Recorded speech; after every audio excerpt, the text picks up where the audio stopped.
তাড়াশ উপজেলায় নতুন পদ্ধতির এই আদা চাষ কৃষকদের মধ্যে ব্যাপক সাড়া ফেলেছেন উদ্যোক্তা সাইফুল ইসলাম। তাকে অনুসরণ করে অনেক কৃষকই এখন এটি শুরু করেছেন।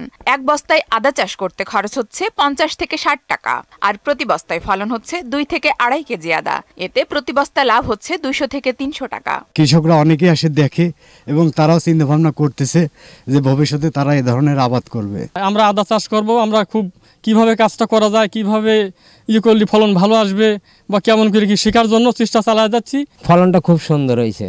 প্রতিটা বস্তায় আমার মনের বিশ্বাস মনে হয় 1-1.5 কেজি করে এখনই হয়ে গেছে। আমিও সামনেবার করব এই নিয়েতে, আমি মাঝে সাথে এসে দেখি। বাড়ির আঙিনায় ফলের বাগানে 2000 বস্তায় আদা চাষ শুরু করলেও আগামী বছর তিনি 30,000 বস্তায় আদা চাষের পরিকল্পনা করছেন। আদা লাগাইছি 2000 বস্তা, সামনেবার 8 বস্তা লাগাইছিলাম, তো 8 বস্তা লাগা দেখি ভালো পরিস্থিতি, খুবই ভালো, 2 কেজি করে আদা হয়। তো এই জন্যই আমি এবার বেশি করে লাগাইছি 2000 বস্তা। তো দেখা যাচ্ছে আমি চিন্তা ভাবনা আমার এটা আছে যে বাইরে থেকে যাতে আর আমার দেশে বাংলাদেশে আদা না লাগে। স্থানীয় কৃষি অফিস বলছে, মশলার উন্নত জাত ও প্রযুক্তি সম্প্রসারণ প্রকল্পের আওতায় কৃষকদের আদা চাষের সব উপকরণ দিয়ে সহায়তা করা হচ্ছে।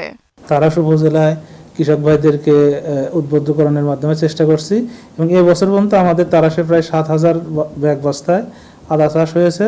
আশা করছি যদি 2 থেকে 2.5 কেজি করেও প্রতি বস্তায় হয়, তাহলে আমাদের প্রায় 18 টন আদা শুধু বস্তায় চাষের মাধ্যমে আমাদের সম্ভব। আগামী মৌসুমে জেলায় আদার চাষ কয়েক গুণ বাড়বে বলেও জানান তিনি। সুদবিহীন ব্যাংকিং এ আত্মশুদ্ধির পথ এনআরবিসি ব্যাংকের ইসলামিক ব্যাংকিং আল আমিন।